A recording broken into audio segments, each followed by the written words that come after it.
Right, so this is a suggestion via a donation. The name of the video is why cars lose their value so fast. Let's check it out. Purchases a person will make. A car is one of the biggest purchases a person will make in their lifetime. But unlike a house, a car starts losing value right away. Literally, as you drive it off the lot. Yeah, guys, the cars are absolutely depreciating assets. You can keep it Bad investments. I'm telling you, bad investments. spotless inside and out, give it regular maintenance, and protect it against every ding, dent, and scratch. And it'll still lose value. Depreciation, the rate at which that happens, is one of those numbers everyone in the automotive world thinks about. Consumers, automakers, and the massive used car market, which makes up somewhere around 40 million sales each year, more than double the sales of new cars. But in 2020, something strange started happening, turning the car market upside down. Used vehicles were actually increasing for about 2 years, which we've never seen anything like that for the market. A lot of those trends have abated since, but those odd times led to lasting changes. In the post-pandemic world, there are fewer cars to go around, and prices for both new and used vehicles are still high. That is unlikely to change for a while. Right. Unfortunately.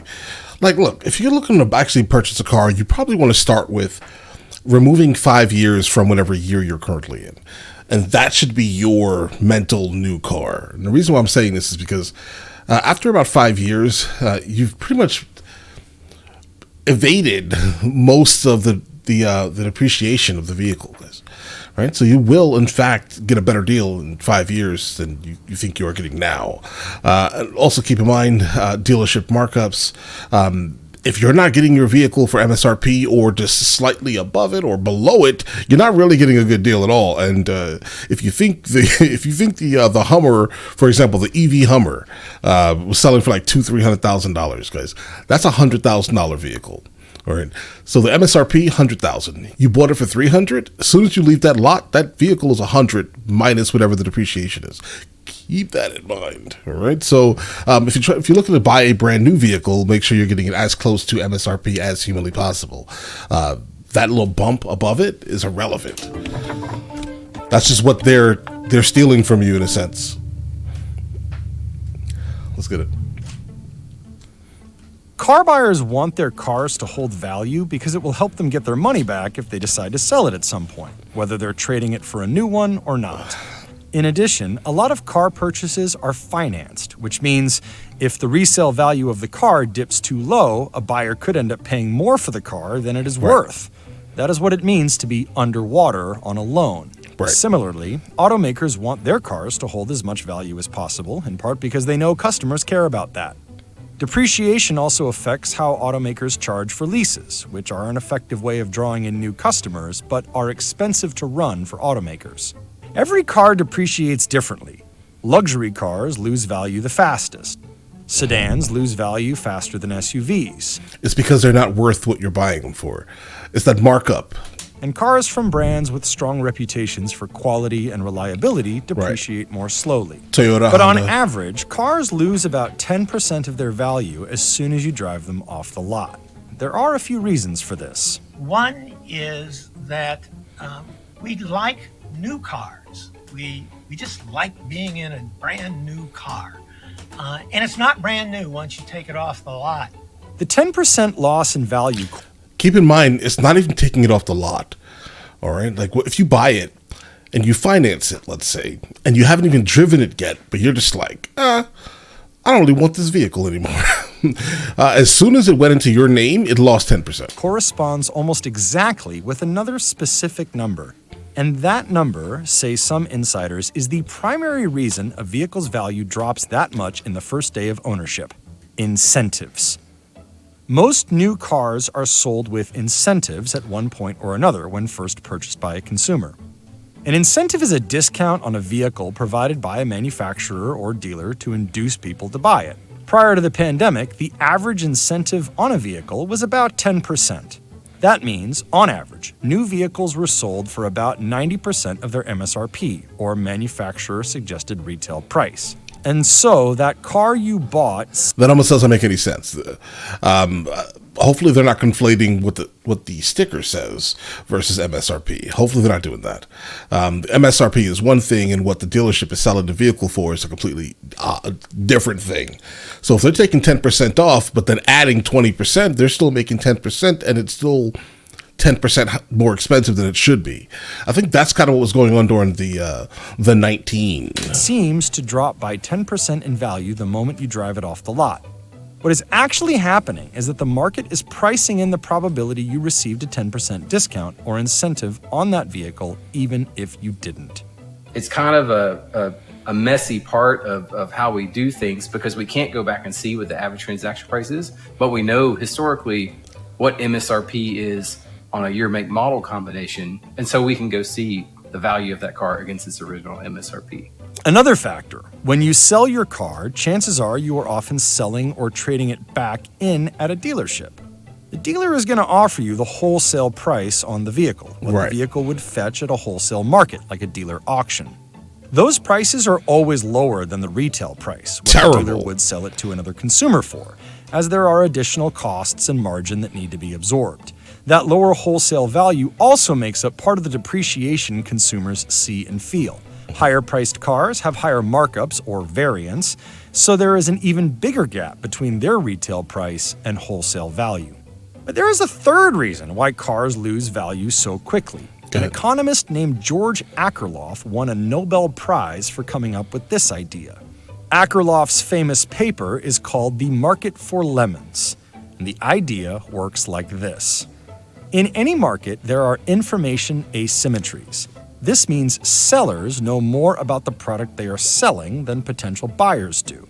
If Right. you have a car and it's like 3 days old or 3 months old and you sell it, why would you do that if the car was a good car? You're probably doing it because the car is a The lemon. bad, yeah, right. It's terrible. From that first day drop, a car's value slides Because, like, guys, you're not going to tell them what's wrong with the car. You just want to get it off of you, right? further, about another 10% throughout the first year. In the second and third year, it drops again and again. Estimates of how much can vary depending on who you talk to and what they are measuring. Right. Again, a car will fetch less money on a wholesale market than it will on a retail market, and maybe during a transaction between a private buyer and seller. In normal times, a steady supply of new vehicles year after year is enough to drive the value of any given car down. Add to that the normal wear and tear that comes with ownership. It's like your tires wear out. You may get dings in your door over time. You know, maybe there's a crack in your windshield. Maybe your kid spills juice in the back seat and the upholstery is messed up. And all of that's just wear and tear on a car, which means that it's not worth what it originally was, or to put it back in that state, someone would have to invest money Right. to recondition the car back. After about 3 years, vehicles on average historically held about 50% of their value.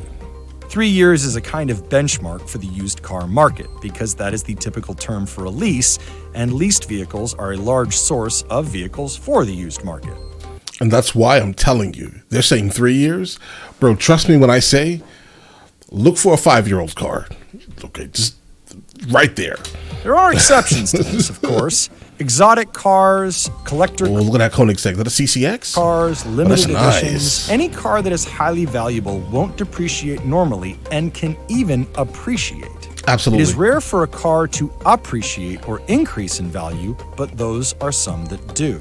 You know, Like, if you could find a car that a lot of people collect or kind of like are involved in like hobbies, you'll make your money back. Like I'm a Jeep guy. I'm telling you, yeah. If you understand that, what I mean by that is that these generally they're not going to depreciate to nothing, right? So just keep that in mind.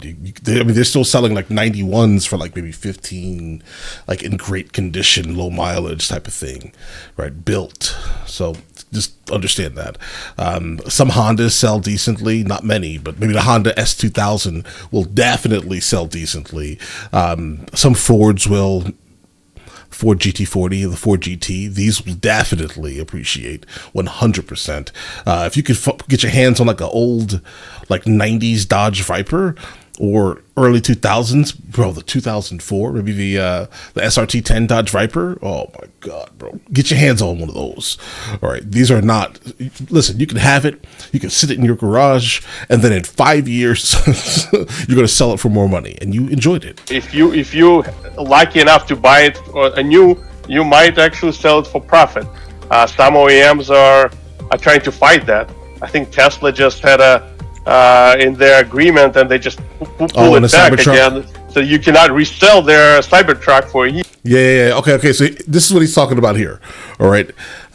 So initially, Tesla was like, listen, if you buy this Cybertruck and you sell it within like the first year or 2 years or so, they're going to like ban you from like buying these going forward or something crazy like that. Here. At one point, Tesla even threatened to sue resellers for $50,000. It reportedly removed the clause from its user agreement in mid-November 2023, just days before the truck's release, and then reinstated it when Cybertrucks started popping up for sale on the internet.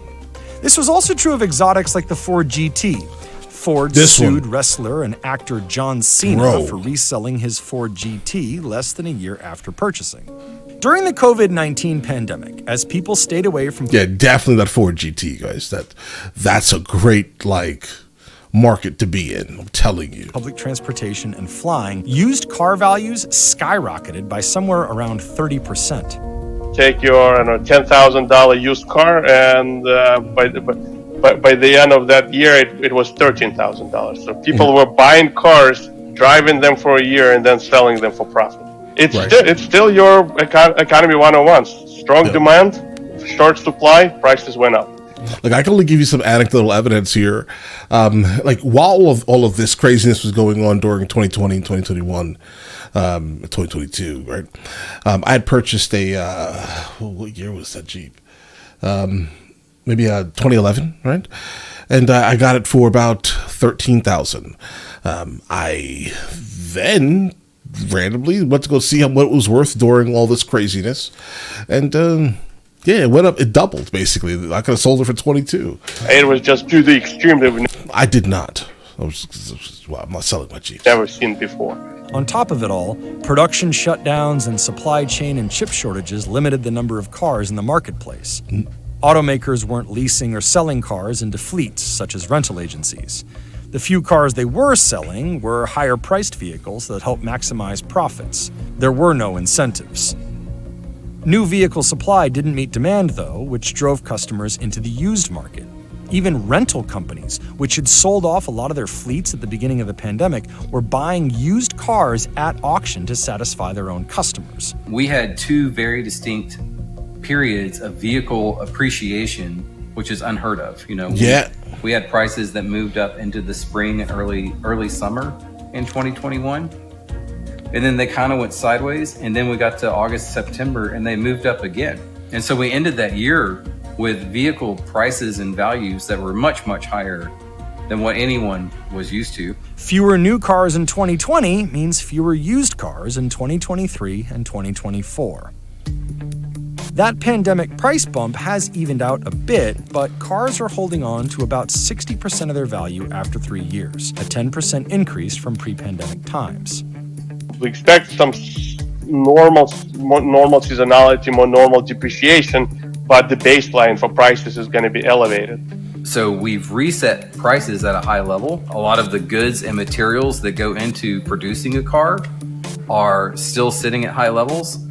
Even though inflation is coming down, we're not in a period of deflation. It's highly unlikely that we're going to go back to having lower car values. And that's unfortunate, guys. Seriously. I remember growing up, if you had like $1,000, $1,500, you could at least get something, right? And I'm talking about like maybe like a 1995 Honda Civic, okay?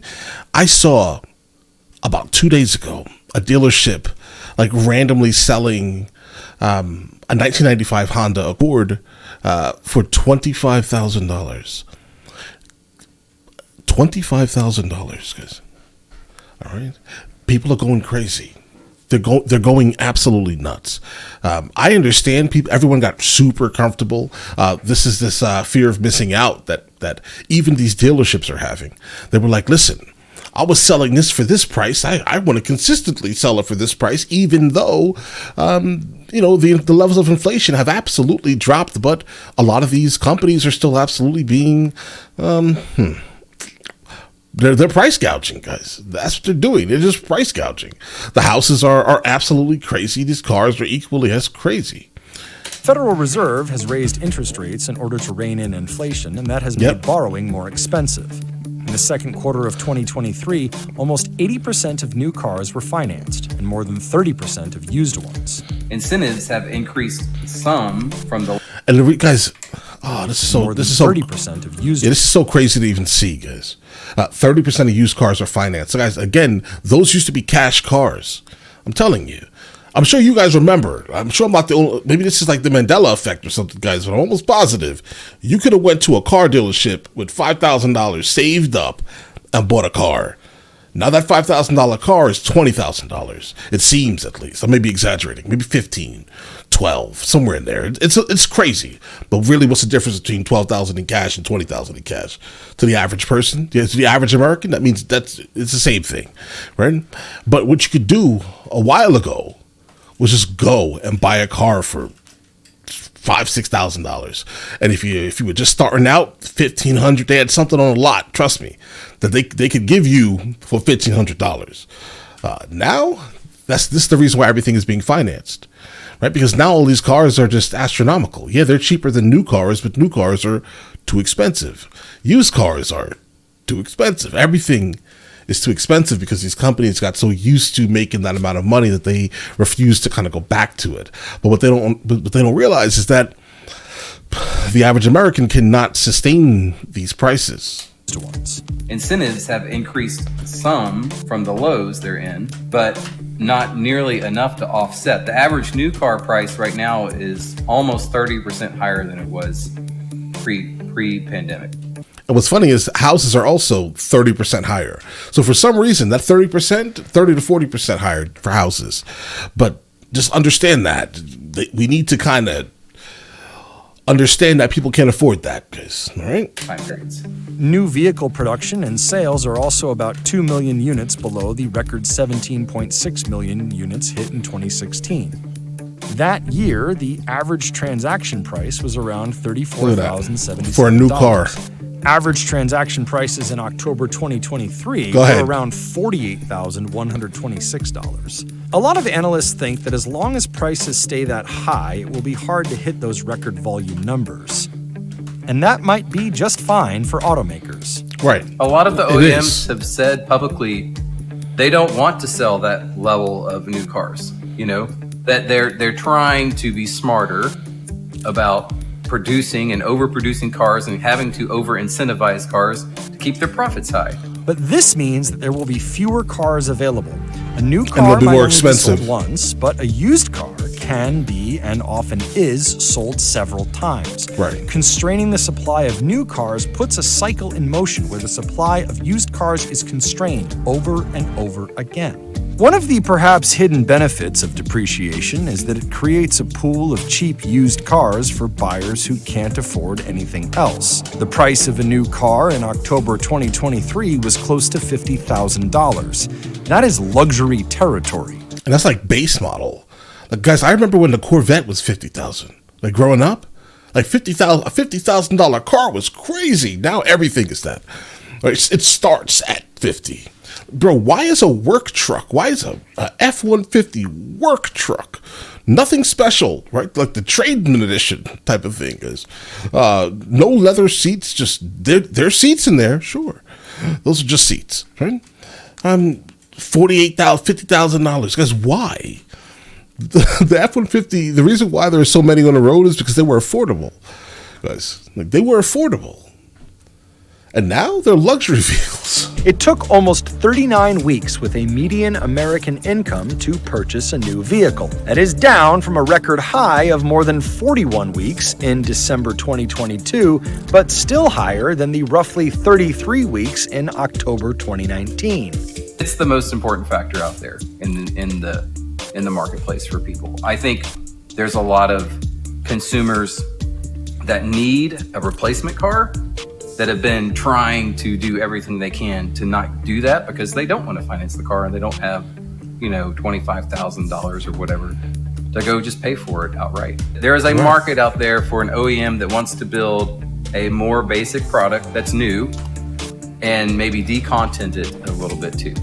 That was Kia and Hyundai. And whoever wants to go after that, no. I think somebody probably will. I think they'll do really well because that's what consumers need and want. Right. I mean, listen. I think that's the smartest thing in the world. If Kia and Hyundai would go back to what they were doing before, and I get it, they got comfortable. Now they're selling vehicles for $70,000. They got really comfortable. But if they were to go back to, where you can purchase a brand new car for, I remember, am I that old? I remember like $9,000, guys. Guys, this has to be the Mandela effect. I may not be telling the truth here. I remember growing up and seeing like $999.99 type of thing, guys. Like $9,999.99 for a brand new car. $12,000 for a brand new car. Base model, but it was a brand new car it drove. I remember that, I think. I could be wrong. I could be wrong.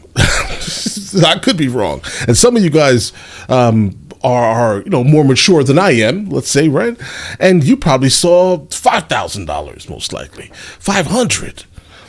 Okay, I remember, listen, my first car, hold on, what did I do? One of my first vehicles, I don't remember, bro.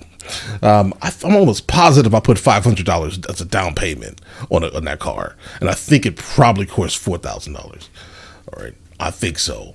It was what was it? Oh man, a Ford. It was like a Ford Escort or something like that, guys. I was 16 years old. A Ford Escort. It was a 2-door one, and it was like one of the ugliest Ford Escorts.